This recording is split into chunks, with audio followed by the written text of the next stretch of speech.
Assalamualaikum warahmatullahi wabarakatuh. Perkenalkan, nama saya Lalu Irja Rahmat Hidayatullah. Saya dari kelompok 3 akan mempresentasikan hasil review dari jurnal kami. Di sini saya sebagai moderator sekaligus pemateri pertama, dan Dian Ayu sebagai pemateri kedua, Bahar Keliolan sebagai pemateri ketiga, Zainab Muri sebagai pemateri keempat, dan Muhammad Bethlehem sebagai pemateri kelima. Ya, judul dari jurnal yang telah kami review yaitu pengaruh kadar air, NaCl, dan jumlah passing terhadap karakteristik rheologi mie jagung. Di sini yang pertama yang kita bahas yaitu pendahuluan, kemudian yang kedua ada metodologi, kemudian yang ketiga ada hasil dan pembahasan, yang berikutnya kesimpulan dan saran. Ya baik, kita masuk ke pendahuluan. Mie jagung ini bahan bakunya dapat ditanam di Indonesia, sehingga dapat mengurangi ketergantungan impor terigu. Teknik yang dianggap paling sesuai untuk mie jagung ini adalah teknik ekstruksi menggunakan ekstruder pencetak, baik dengan proses gelatinisasi terpisah maupun menyatu di ekstruder. Tujuannya untuk mengetahui pengaruh kadar air, adonan NaCl, dan jumlah ulangan melewati ekstruder terhadap karakteristik mie jagung yang dihasilkan. Metodologi, bahan dan alat. Bahan yang digunakan dalam penelitian ini adalah tepung jagung kuning varietas Pioneer 21 yang lolos ayakan 100 mes, NaCl dan air, serta bahan-bahan kimia untuk keperluan analisis. Alat yang digunakan adalah penggiling tepung dismales, ayakan pencetak mie, dan lain-lain. Kemudian analisis tepung jagung. Analisis tepung jagung meliputi analisis proximat AOACE 1995 dan kadar amilosa metode IRRI AOAC 1995. Pembuatan mie basah jagung dilakukan menggunakan eskunder tipe LE25 sampai 30 derajat Celcius. Pada tahap ini dilakukan pembuatan mie basah jagung pada bagian variabel, yaitu jumlah passing 1, 2, 3. Kali ini melewati sekunder.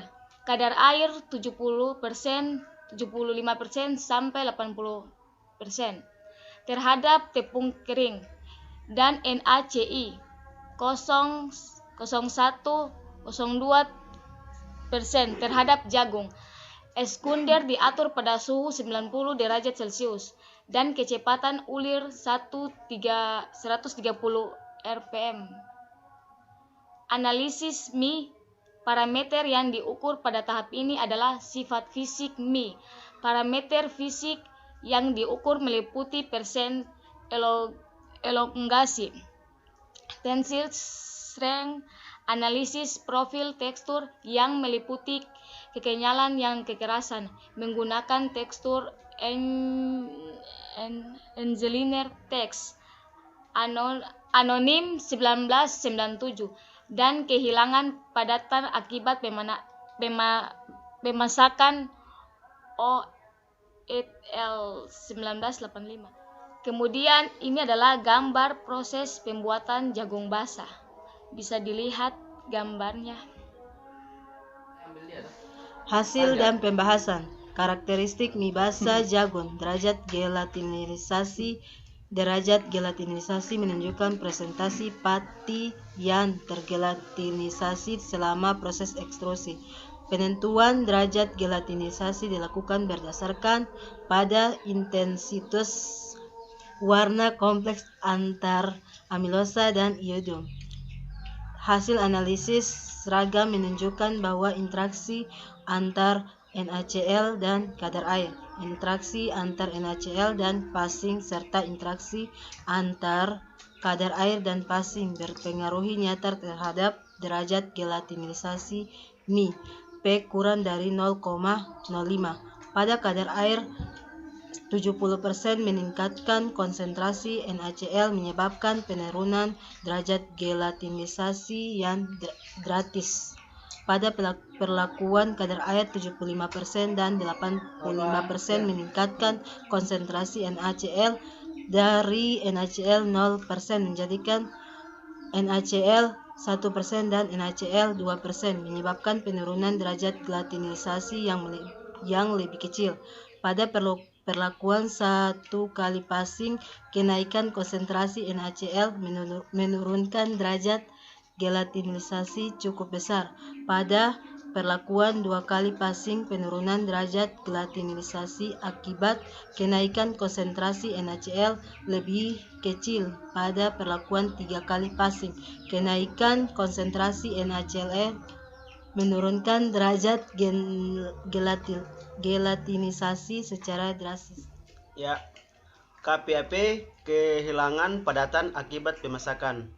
Yang pertama adalah hasil analisis seragam menunjukkan bahwa interaksi antara NaCl dan kadar air berpengaruh nyata terhadap KPAP mie basah jagung P kurang dari 0,05. Sedangkan interaksi antara NaCl dan jumlah passing serta interaksi antara kadar air dan jumlah passing tidak berpengaruh nyata terhadap KPAP. Yang kedua adalah kekerasan. Berdasarkan uji lanjut Duncan, kenaikan kontraksi NaCl menurunkan kekerasan. NaCl berfungsi mengikat air, yang kemudian sehingga semakin tinggi kontraksi NaCl, semakin banyak air yang dapat diikat dan menyebabkan penurunan kekerasan mie. Yang ketiga adalah kekayalan. Hasil analisis seragam menunjukkan bahwa interaksi antara NaCl dan kadar air, interaksi antara NaCl dan jumlah passing, serta interaksi antara kadar air dan jumlah passing berpengaruh nyata terhadap kekayalan mie P kurang dari 0,05. Ya, itu masuk ke poin yang 4 adalah elongasi. Hasil analisis seragam menunjukkan bahwa interaksi antara NaCl dan kadar air serta interaksi antara kadar air dan jumlah passing berpengaruh nyata terhadap elongasi mie basah jagung P kurang dari 0,05. Namun, interaksi antara NaCl dan jumlah passing tidak berpengaruh nyata terhadap elongasi mie basah jagung. Kemudian yang keenam adalah tensile strength. Hasil analisis seragam dan selang kepercayaan 95% menunjukkan bahwa interaksi antara NaCl dan kadar air serta interaksi antara kadar air dan jumlah passing berpengaruh nyata terhadap tensile strength mie basah jagung. Namun interaksi NaCl dan jumlah passing tidak berpengaruh nyata terhadap tensile strength mie basah jagung. Oke, selanjutnya yaitu kesimpulan. Interaksi antara NaCl dan kadar air berpengaruh nyata terhadap KPAP mie basah jagung. Interaksi antara NaCl dan kadar air, interaksi antara NaCl dan jumlah passing, serta interaksi antara kadar air dan jumlah passing berpengaruh nyata terhadap kekenyalan mie basah jagung. Interaksi antara NaCl dan kadar air, serta interaksi antara kadar air dan jumlah passing berpengaruh nyata terhadap elongasi mie basah jagung. Berdasarkan uji lanjut Duncan, P kurang dari 0,05, kenaikan konsentrasi NaCl menurunkan KPAP, menurunkan kekerasan, meningkatkan kekenyalan, meningkatkan elongasi, dan meningkatkan tensile strength. Ya baik, itu tadi merupakan serangkaian presentasi kami dari kelompok 3. Apabila ada kekurangan ataupun kesalahan dari kelompok kami di sini semua masih belajar, ya kami mohon maaf yang sebesar-besarnya. Sekian itu saja yang dapat kami presentasikan.